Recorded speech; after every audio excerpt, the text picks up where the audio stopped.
তো অবিশ্বাস্য প্রাইসে কিন্তু এবারে দেশের মার্কেটে আসছে ইনফিনিক্স এর latest device Infinix hot 70 pro মডেলের এই মোবাইল ফোনটা। এন্ড আজকের এই ভিডিওতে আমরা স্মার্টফোনটাকে একদমই ফুল ইন ডিটেলসে রিভিউ করার চেষ্টা করব।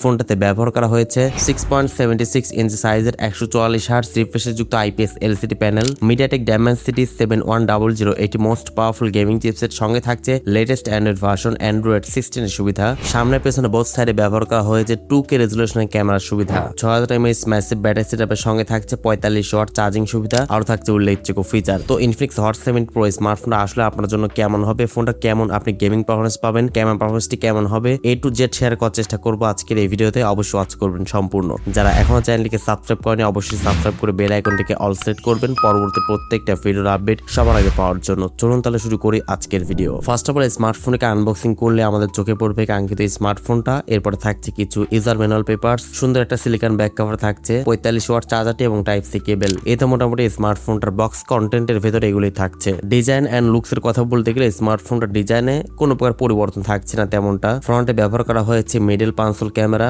প্লাস্টিক বিল্ডের ফোন এটা। 204 গ্রাম স্মার্টফোনটার ওয়েট রাখা হয়েছে, 7.9 মিলিমিটার এর থিকনেস রাখা হয়েছে। সেই সাথে মোবাইল ফোনটাতে ব্যবহার করা হয়েছে IP68 রেটিং, মানে স্মার্টফোনটিকে আপনি চাইলে কিন্তু 1.5 মিটার পর্যন্ত পানির গভীরে ব্যবহার করতে পারবেন, সর্বোচ্চ 30 মিনিট পর্যন্ত। মানে এখানে আন্ডার ওয়াটার ফটোগ্রাফির সুবিধা আপনি পেয়ে যাচ্ছেন। ডিসপ্লেতে ব্যবহার করা হয়েছে 6.76 ইঞ্চ সাইজের একটি ফুল এইচডি প্লাস রেজলিউশনের আইপিএস এলসিডি প্যানেল, সঙ্গে থাকছে 144 হার্টজ এটি রিফ্রেশের সুবিধা, 950 নিটস পিক ব্রাইটনেস এখানে ব্যবহার করা হয়েছে। তো ফুল এইচডি প্লাস দিয়েছে, বুঝতে পারছেন আউটডোর ডিরেক্ট সানলাইটে ফোনটাকে ব্যবহার করার সময় কোনো প্রকার শার্পনেস বা ব্রাইটনেস জনিত কোনো প্রবলেম আপনাকে একদমই ফেস করতে হবে না স্মার্টফোনকে আউটডোরে ব্যবহার করার সময়। পাশাপাশি ইনডোর কন্ডিশনে কিন্তু অনেক ভালোভাবে ফোনটিকে আপনি ব্যবহার করতে পারবেন। ইড কর্নেট ওয়াচিং থেকে শুরু করে মাল্টিমিডিয়া এক্সপেরিয়েন্স এবং গেমিং করে কিন্তু অবশ্যই আপনি বেটার একটা এক্সপেরিয়েন্স আপনি এখান থেকে পেয়ে যাচ্ছেন। তো ডিসপ্লে কোয়ালিটি পার্সোনালি আমার কাছে ভালো লেগেছে। 144 হার্টজ রিফ্রেশ দেওয়াতে স্মার্টফোনকে আপনি কিন্তু বাটার স্মুথলি কিন্তু ব্যবহার করতে পারবেন। ফোনটিতে ব্যবহার করা হয়েছে লেটেস্ট অ্যান্ড্রয়েড ভার্সন অ্যান্ড্রয়েড 16 এর সুবিধা,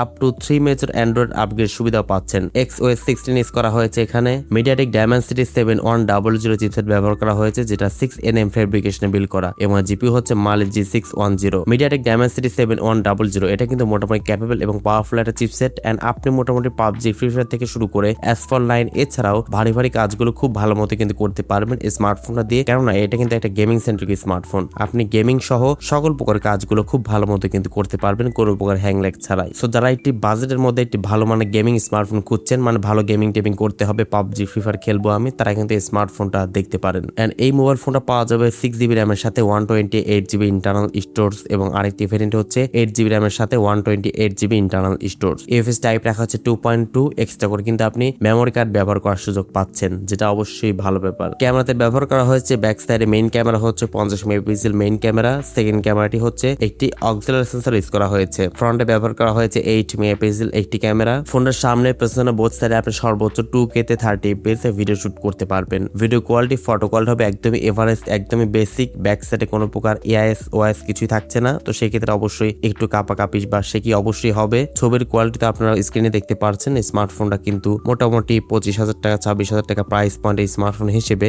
ভালোই ছবি ক্যাপচার করতে পারে, তবে এক্সপেকটেশনটা আরেকটু বেশি ভালো ছিল অবশ্যই। তবে অফিসিয়াল ডিভাইস হিসেবে স্মার্টফোনের ক্যামেরাটা আমার কাছে একদমই বেসিক মনে হয়েছে। এছাড়া ফোনটাতে ব্যবহার করা হয়েছে লাউড স্পিকার, 3.5 মিলিমিটার হেডফোন জ্যাকটি এখানে রয়েছে, যেটা ভালো ব্যাপার। NFC সুবিধা পাচ্ছেন, ইনফ্রারেড পোর্টের সুবিধা পাচ্ছেন, এবং সাইড মাউন্টেড ফিঙ্গারপ্রিন্ট স্ক্যানার সুবিধা পাচ্ছেন স্মার্টফোনটাতে। তো অ্যাটলাস ফোনটার ব্যাটারি নিয়ে বলতে গেলে ফোনটার ব্যাটারিতে ব্যবহার করা হয়েছে 6000 mAh এটি ম্যাসিভ ব্যাটারি সেটআপ এবং 45 ওয়াট চার্জিং সুবিধা। 6000 mAh দেওয়াতে স্মার্টফোনটিকে আপনি সকাল থেকে সন্ধ্যা পর্যন্ত খুব ভালো মতো কিন্তু আপনি ব্যবহার করতে পারবেন স্মার্টফোনটা। যারা গেমিং টেমিং করবেন একটা না স্ক্রিন অন টাইমে স্মার্টফোনটা 3-4 ঘন্টা একদম অনায়াসে কিন্তু আপনি চার্জ ব্যাকআপ পেয়ে যাচ্ছেন। 45 ওয়াট চার্জার দিয়ে স্মার্টফোনকে আপনি ফুল চার্জ করতে মাত্র 53 মিনিট সময় লাগবে। ইনফিনিক্স হট 70 প্রো স্মার্টফোনটা কিন্তু বাংলাদেশের বাজারে এই মাসটি লাস্টের দিকে কিন্তু অফিসিয়ালি লঞ্চ করা হবে। এন্ড এই স্মার্টফোনের প্রাইসটা হতে পারে সম্ভবত 25 থেকে 26,000 টাকা প্রাইস পয়েন্টের মধ্যেই হতে পারে, এমনটাই জানা গেছে। যদিও এর কম বেশি হতে পারে অবশ্যই। এখন দেখা যাক যে কত প্রাইস পয়েন্টে এই স্মার্টফোনটা লঞ্চ করা হয়। তো কেমন লাগলো আপনাদের কাছে এই প্রাইস পয়েন্টে স্মার্টফোনটা অবশ্যই কমেন্টে